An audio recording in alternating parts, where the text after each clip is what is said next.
Good morning, it's day 11 आणि आज सकाळ सकाळी गोंडू घरी आला होता आणि छानपैकी सगळ्यांनी आंघोळ वगैरे करून रेडी झाले, कारण आम्ही सर्व भावंड चाललो आहोत बाहेर.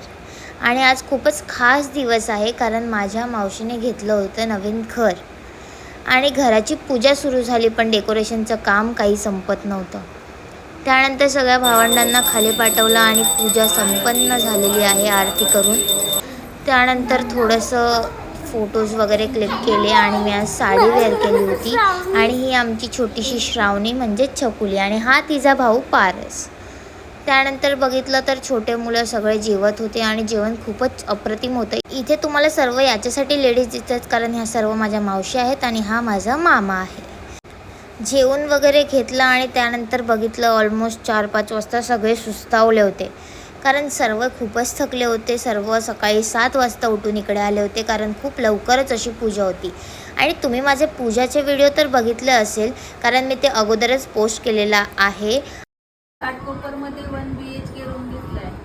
कसं वाटतंय तुम्हाला? मला खूप छान वाटतं. आणि आमचा बबली काय माहिती सकाळपासून काही खातच नाही आहे, फक्त केळी खाल्ली आहे त्याने. आणि त्याबरोबरच नंतर आमची आली होती राणी मावशी, जी की आज खूपच प्रेटी दिसत होती. घरामध्ये एक ड्रॅगन फ्लाय आलं होतं, म्हटलं त्याचासुद्धा व्हिडिओ काढूया.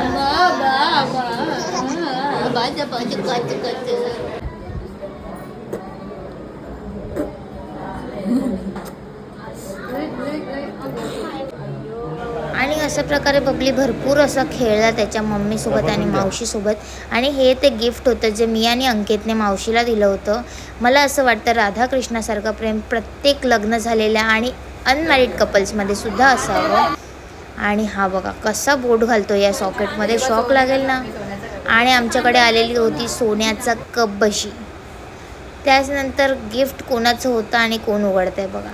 आणि हे गिफ्ट उघडल्याबरोबर एवढी छान अशी श्रीरामाची मूर्ती होती. त्यानंतर आज रात्री आम्ही इथेच झोपलो होतो. चला तर मग बाय, भेटू माझ्या नेक्स्ट व्लॉगमध्ये.